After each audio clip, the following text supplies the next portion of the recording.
Hi, good day everyone. My name is Nadzirah Binti Saharudin and my group member are... Okay, so we are from group 3. Okay, group 3, and today we will be presenting on the topic of abduction.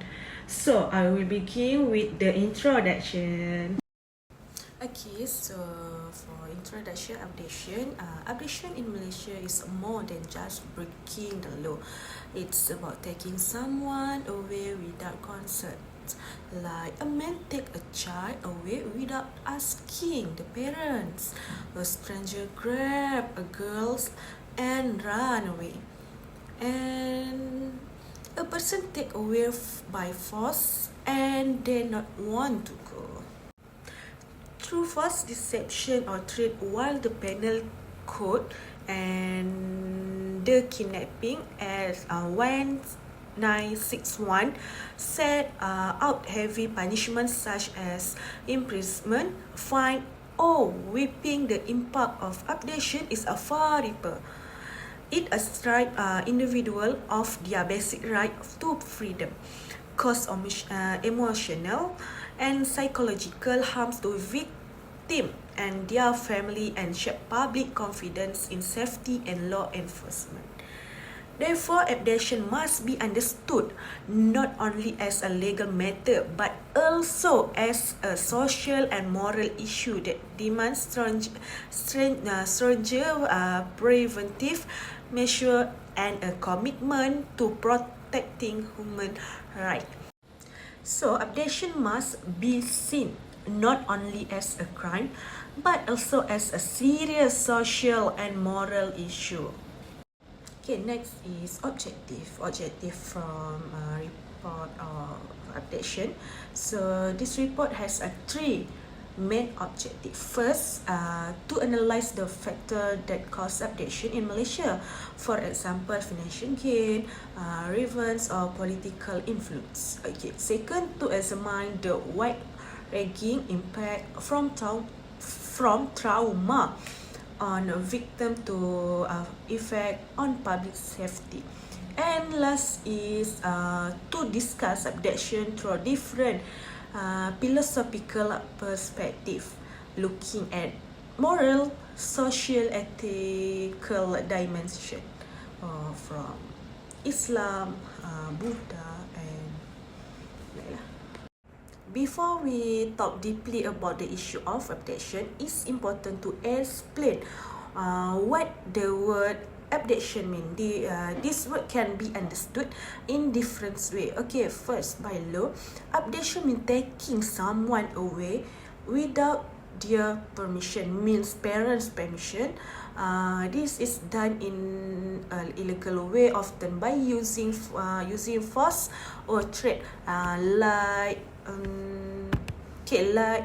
unknown person offer candy to the kids and kids must follow him. Okay, next, in societies, abduction is seen as something that take away person freedom and make people feel scared and unsafe in their community. For example, when a kid is abducted from playground, other parents in the area become very scared to let their children play outside. So, this shows how abduction make people feel unsafe in their community. Okay, in philosophically, abduction make people question what is right, what is wrong. It's bring up issue about human rights and how society should protect people who in danger. Okay, for example, people might ask, in our society, doing enough to protect children from being taken? Or people may ask, what is the right punishment for someone who abducted others? This shows how abduction make people think about moral question, human rights, and justice. General definition abduction. Okay, abduction means taking someone without their consent or permissions. It's not only a crime but also a violation of personal liberty and autonomy. It covers not just a physical kidnapping but also psychological manipulation. Legal definition of abduction. From the legal perspective, Malaysian Penal Code Section 362 define abduction as taking person or children away without consent or permission from their parents, while Section 363 explain the punishment, including imprisonment, fine or both. Importantly, it's include not only physical force but also deception and manipulation. This highlights the seriousness of the crime under Malaysian law. Abduction versus kidnapping. Although the term abduction and kidnapping are often used interchangeable, there are important differences between the two. Kidnapping generally refers to the unlawful taking of person, usually with the intention of demanding ransom, achieving political objective, or in some cases crossing a national border.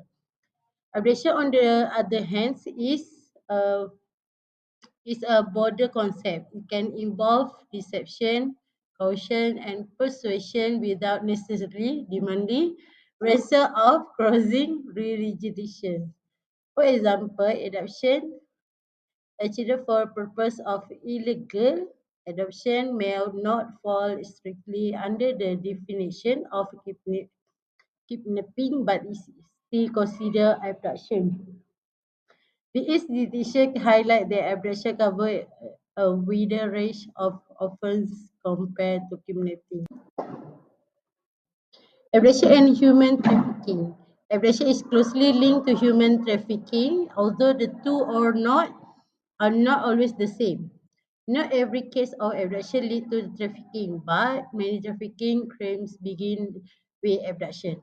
Human trafficking refers to the requirement, transportation, and harboring of people through force, fraud, or coercion for the purpose of exploitation. In many situations, abduction acts as the first stage, where victims are taken and later forced into labor, prostitution, or other legal activities. In Malaysia, case along coastal regions, particularly involving migrants and refugees, demonstrate how abduction often operates within large criminal networks of human trafficking. Philosophical and social understanding of abduction. Beyond illegal definition, abduction can also be understood as both a moral and social violation. From a philosophical perspective, it represents the denial of autonomy, the fundamental right of a very individual to make choice and control their own life. Socially, abduction damages the trust and sense of security that bind communities together. Parents live in fear for their children's safety. Women may feel unsafe moving about alone, and communities can grow more suspicious of outside. In this way, abduction undermines not only the dignity of individual but also the collective security and harmony of society. Because of the issue, abduction does not occur by change, but is usually the result of multiply economic, social, and criminal factors. By identify this cause, it becomes easy to understand why the crime persists and what the measure can be taken to prevent it. Economic factor, poverty, unemployment, and financial stress are among the strongest drivers of abduction. In some cases, ransom demands become a quick way for individuals or groups to gain money. In Malaysia, particularly in coastal areas like Sabah, fishermen and migrant workers have been targeted by cross-border groups, criminal syndicates, may also exploit poor individuals by paying them to assist in luring victims. Social factor, weak family structure and lack of parental supervision make children more vulnerable to abduction. Parents who work long hours may struggle to monitor their children closely, creating opportunities or abduction. Additionally, the origin of community bonds, especially in urban areas, has weakened natural networks. Unlike the past, when close-knit villages often look after each other's children, modern cities tend to isolate individuals, allowing abductors to act unnoticed. Organized crime and human trafficking. Many abduction cases are linked to organized crime, particularly human trafficking. Victims may be forced into labor, prostitution, or even illegal adoption. Malaysia has been identified internationally as both a source and destination for trafficking. A star reminder became in 2015 when mass graves were discovered near the Malaysia-Thailand border. Believed to be linked to trafficking victims, such incidents highlight how abduction often serves as the first step in the wider cycle of exploitation. Overall, abductions are driven by economic hardship, social challenge, organized crime, weak law enforcement, and even misuse of technology. These factors are not only create opportunities for perpetrators, but also increase the vulnerability of potential victims. Recognizing that root cause is a crucial step toward strengthening community safety and protecting vulnerable groups in Malaysia. Okay, now I would like to explain about impacts and effects on society. First of all, effects on the victim. Victims will lose their freedom and often experience deep emotional trauma. While some may suffer physical harm, but many will continue to struggle with fear, anxiety, and difficulty to trust other people's even after being rescued. In case that connected to human trafficking, the impact are even more severe and will disrupting education, damaging their health, and limiting their future opportunities. Other than that are effects on families. Family of abducted individuals endure immense sufferings. The uncertainty of their loved one safety bring constant worry and grief. Other than that is financial strain may also occur when ransom is demanded. Parents, in particular, may live with guilt for failing to protect their children, and this feeling often linger long after the ordeal ends. And other than that, is effect on community. Abduction undermines the sense of safety within the community. Parents may become overly protective and trust among the neighborhood or towards outsiders can be weakened. In rural or border areas, repeated abduction discourage mobility and disturb daily routine and harm the local economies. Next, I will explain about statistics summary for the past 5 years. Abduction in Malaysia has remained pressing issues over the last 5 years, with official figures showing thousands of cases reported between 2020 and 2024. The statistics are alarming because they reveal not only the scale of the problems, but also show how quickly this situation can change depending on social and environmental factors. For instance, restriction during the COVID-19 pandemic initially reduced opportunities for criminals. Yet, once our country reopened, cases surged again. This fluctuations make it clear that abduction is not just about criminal intent. It also shaped by the broader circumstances in society. Next are reported cases by year. Into 2020, there were 1,792 reported abduction cases, a high number given that strict restrictions were in place during early months of the pandemics.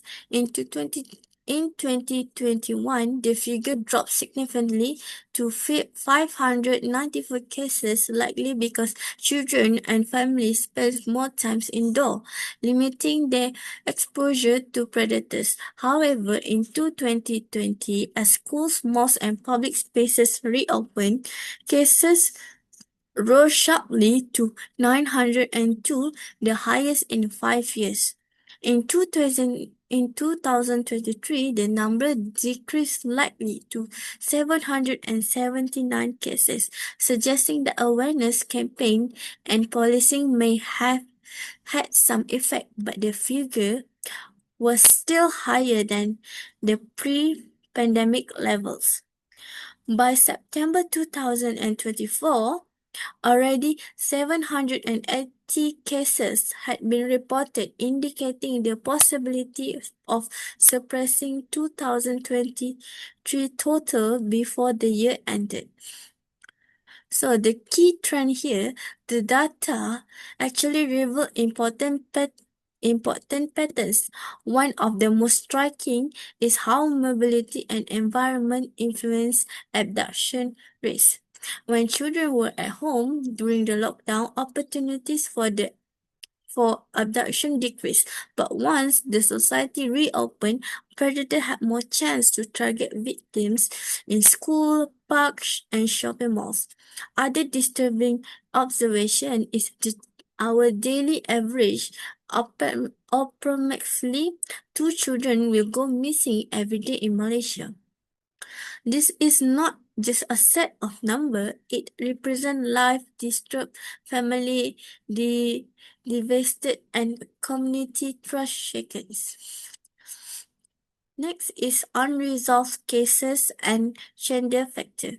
While police managed to resolve 96% of reported cases, about 4% remain unsolved.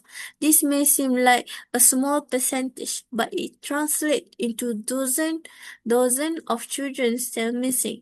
Some presume that at least 10 children have been confirmed the cases, underscoring the life-threatening danger of this crime.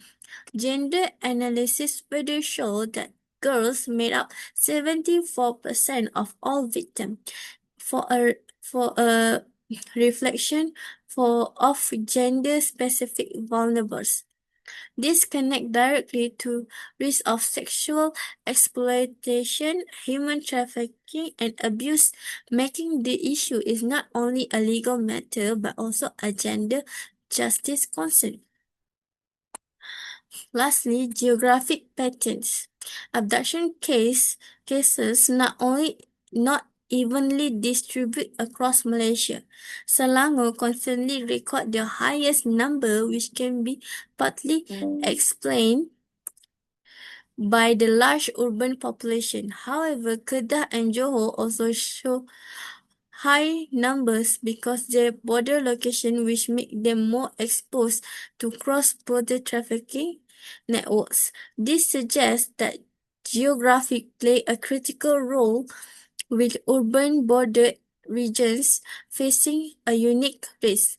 Urban areas provide opportunities for strangers to blend in and to target children, while at border states are vulnerable to organized crime syndicates. Hi, good day everyone. I'm Jess. So now I'm going to share about the third point, which is statistic summary. Taken together, these figures show us that abductions is not just a random crime of opportunities. It is also a structural issue shaped by factors such as economic hardship, gender inequality, border vulnerabilities, and even the misuse of technologies. This means enforcement alone cannot solve the problem, which is what Malaysia truly needs: a holistic approach, like stronger community vigilance, comprehensive awareness program, and policies that address the root cause of vulnerability. Only then can we hope to reduce these alarming numbers. And I'm going to share about reading summary, which is introduction to case studies. Statistics tell only part of our story. Real cases reveals the human side of abduction. Each case highlight not only how quickly abductions can happen, but also how communities, families, and authorities respond. This incident reminds us that abduction can occur anywhere, whether in a crowded shopping mall, a tourist attraction, or even during ordinary daily activities. So the first case, which is a Johor girl found in Selangor, which is a very recent news. In 2024, July, the disappearance of a 6-year-old girl from a Johor Bahru shopping mall shocked the nation. Within just 48 hours, she was found in a budget hotel in Selangor, which is over 350 kilometers away. Her recovery was possible thanks to effective police coordination, community tips, and technology, which is Facebook, like social media. Everyone is posting all of the news. However, what disturbed many was no ransom demand was made, suggesting that motive was sexual exploitation. This case underlined two important lessons. First, that children are vulnerable even in supposedly safe space like malls. And the second point, that quickly action and community cooperation are vital to rescue victims. And the second case, which is Genting Highland attack. In 2024 June, another frightening case took place in Genting Highland. A woman dressed in a child-friendly costume approached two young children, while a man secretly recorded from a distance. Thankfully, the children's father noticed in time and intervened. This case emphasized the boldness and creativity of abductors, who sometimes digest themselves to gain trust. It also highlighted the need for parents to remain vigilant, even in an entertainment and tourist area, where people often feel more relaxed place. And the third case, multiple missing girls. Between May and November 2024, several cases of teenager disappearing were reported. For example, 17-year-old Irma Fatima from Terengganu vanished after going to the restroom, while a 18-year-old Putri Elena from Negeri Sembilan never returned home after work. This incident sparked nationwide fears, with many Malaysians saying, "Our daughters are not safe now." The investigations are ongoing, but child rights groups suspect link to trafficking and sexual exploitation. This case remind us how vulnerable teenagers are, and how urgent it is to strengthen protective measure of young people. So overall, both the statistic and the real life cases send us a clear message, which is abduction is not just a crime, but also a serious societal challenge. To combat it, Malaysia must go beyond enforcement. Parents, communities, schools, and policymakers need to work hand in hand. Only with the united and holistic effort can we create a safer environment for our future children and young peoples. So that's all from me. Thank you. Next is lessons from case studies. So from these cases, there's a clear lesson that we can learn, which abduction can happen anytime, anywhere, and to anyone.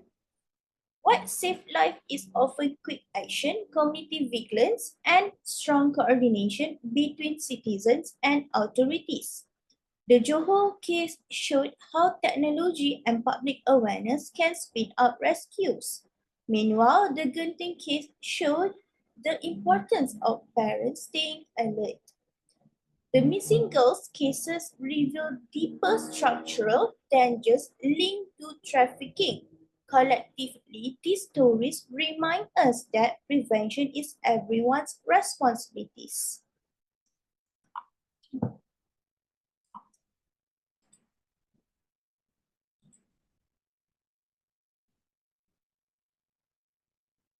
So next is the philosophical analysis. Okay, so philosophical perspective on abduction is seen as a serious violation of human freedom, autonomy, and dignity.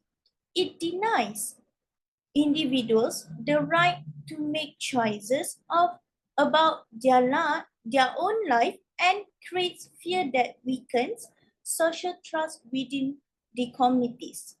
From a duty-based perspective, abduction is always wrong because it treats people as objects rather than persons of value. From a consequence-based view, it produced great suffering for victims, families, and society with no greater good.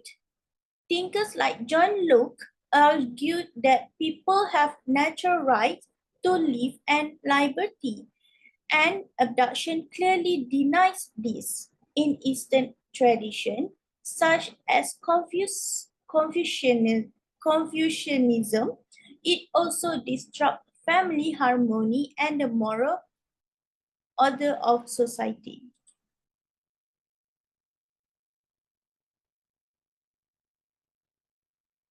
In Islamic perspective, in Islam, abduction is a grave sin because it violates human dignity and disrupts families. The Sharia allows severe punishments, including the death penalty, for habitual offenders such as kidnappers, hijackers, or traffickers. Scholars such as Ibn Taymiyyah argued that such individuals pose a continuing threat to society. Islam also stressed community responsibility, where Muslims are expected to report wrongdoings, protect children, and support victims. The ultimate goal is to uphold justice, mercy, and social safety. Next is the Buddhist perspective. Buddhism condemns adoption because it violates ahimsa, which means non-violence, and the principle of compassion. Ancient Buddhist texts already spoke against slavery and exploitation, warning that enslaving or abducting others leads to great suffering in this life and the next. For an example, the Upasaka Sila Sutra advised lay people not to sell wives or children into slavery. Even during hardship, while slavery persisted historically, Buddhist societies gradually abolished it, showing alignment between values and practice. Buddhism today calls not only for justice, but also for healing and compassion for victims, emphasizing rehabilitation rather than vengeance. In Rukun Negara analysis, Malaysia's Rukun Negara provides a moral compass for addressing crimes such as abduction. Two principles are particularly relevant: the rule of law and loyalty to the king and country. Both highlight the importance of justice, fairness, and unity in protecting citizens from crimes that threaten safety and harmony. Good morning, everyone. Today I'll be talking about how the principles of the Rukun Negara can act as a safeguards against abduction. First rule of the law. This means no one is above the law, and justice must be applied fairly in cases of abduction. Perpetrators are punished, victims are protected, and families feel safe. By following proper custody procedures, children's rights can be safeguarded and trust in justice system is strengthened. Next is the loyalty of kingdom in country. Loyalty is not just an patriotism, but also about ensuring unity and publicity safety. Loyal citizens respect the law, support police effects, and work together to prevent crimes.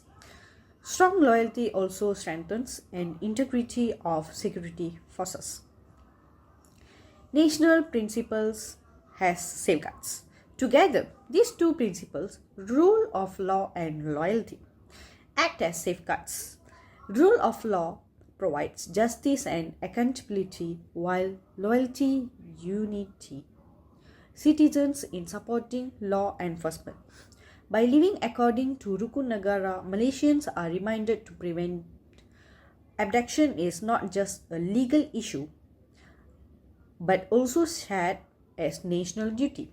This collective effort ensures harmony, stability, and safety for all. Solution. Next, look at the solution. Abduction is a serious crime that affects victims, families, and society as a whole. Tackling this issue requires effort from everyone. Each of us can play part of staying alert by looking out of another. At the same time, moral values and ethics must be upheld, while the government must strictly enforce laws. Only by working together can we reduce and eventually stop abductions. The project. Finally, here is our project. Families, schools, and communities all play important role in prevention. Families should teach children personal safety from an early age, like avoiding strangers and recognizing risk. School can provide self-defense classes and online safety workshops. Parents must monitor children's routines and online activities. Communities must strengthen neighborhood watch programs and report suspicious behavior. Technology like GPS tracker, source apps, and CCTV can support quick response in emergencies. When families and communities and technology come together, we create a strong safety net against abduction. In conclusion, the Rukun Negara principles, rule of law and loyalty to king and country, guide us in building a safe and united nation. By combining law, values, and community action, we can protect children and prevent abduction in Malaysia. Thank you. So I will continue the next part. My name is Aziani Binti Abdul Aziz. My number entry is B2276107. Okay, I will continue about philosophical solution. Number one is abduction is a violation of human dignity, not just a legal crime. Number two, society must promote empathy, compassion, and responsibility. Number three, families, school, and religious groups should build a safe and respectful community. So we go to the next slide, policy-based solution. Okay, what the policy-based solution talk about is number one, enforce strict laws and penalties to deter criminals. Number two, train specialized law enforcement teams with modern technology. Number three, strengthen international cooperation against cross-border abduction. Number four, provide victim support like counseling, financial aid, and reintegration programs. And the last one is collaborate with social media and telecom providers for early warning system. Alright, now we go to the conclusion. First one is abduction is more than just kidnapping. It also includes ransom cases, online grooming, and human trafficking. The root causes are often linked to organized crime, lack of community awareness, and the misuse of modern technology. These factors make the issue more complex and dangerous in today's society. Okay, for the second conclusion, the consequences of abduction are severe and long-lasting. Victims experience trauma, families face stress and fear, and society as a whole loses its sense of safety. This shows that abduction is not only a crime but also a social problem that affects every layer of the communities. Okay, the last and not least, to prevent abduction, strong action is needed at different levels. Law enforcement must be effective, moral values such as those in the Rukun Negara should be upheld, and communities must remain vigilant. Practical safety, education, empathy, and strict policy must work together. Ultimately, combating abduction requires cooperation, education, and commitment to build a safer society for all. Okay, that's all from me and from our group. Thank you.